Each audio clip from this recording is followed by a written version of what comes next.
Hello and welcome to another edition of the Hot Corner. This is Scott Blumenthal. Today we're as part two of our two-part NFL preview, and we look at the National Football League Conference, the NFC, headlined once again by the Seattle Seahawks. Let's first take a look at their division, the NFC West, where Seattle is once again the team to beat. I expect them to cruise to 12 or 13 victories, be undefeated at home once again, and I expect San Francisco to have a rough first start, and then their players start to return from suspension and injuries in week 9 or 10, and then they should rally to 10 wins and be a force to be reckoned with in the playoffs. Arizona and St. Louis a step down because of injuries. St. Louis to their quarterback Sam Bradford, Arizona to some of their linebackers. I expect them to be middling teams with 7 or 8 wins.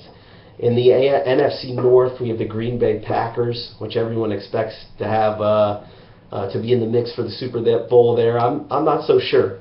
I'm taking Chicago to win that division with that high-powered offense, with a pair of big play wide receivers in Marshall and Jeffrey, and the running game led by Matt Forte. I expect them to sneak up, take that division by surprise, and steal it with Green Bay, and then another surprise team, Minnesota, slugging it out in the black and blue division for a wild card berth, while Detroit continues to make cars better than they do produce victories, and I expect them to fall at the bottom of that division.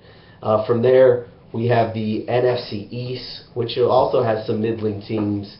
I don't expect much from Washington. I expect nothing at all from Dallas and Jerry Jones' squad, and the same could be said about the New York Giants. While Philadelphia seems to be the class of that division, I expect them to have 10 or 11 games, run that high-octane offense under the direction of Chip Kelly, behind the quarterback play of Nick Foles, and for them to steal that division quite comfortably, actually.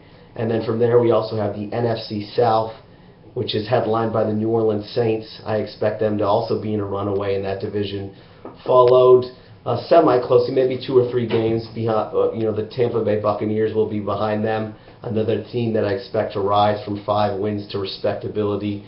And then from there, we have the Atlanta Falcons, probably a 7 or 8 win team as well, and the bottom of that division is the Carolina Panthers, who I expect to slip from their 12 wins of last year all the way down to 5 or 6 this year.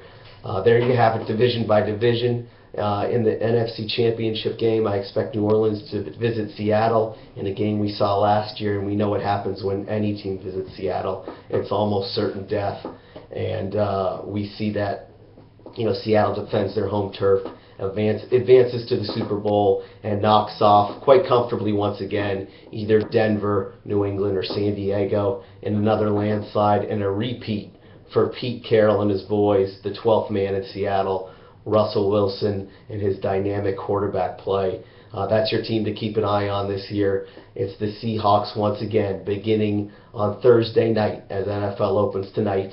I hope you enjoy it. Hope you enjoy the start of the NFL season. This is Scott Blumenthal for another edition of the Hot Corner, and I'll be back in touch next week. Thanks a lot.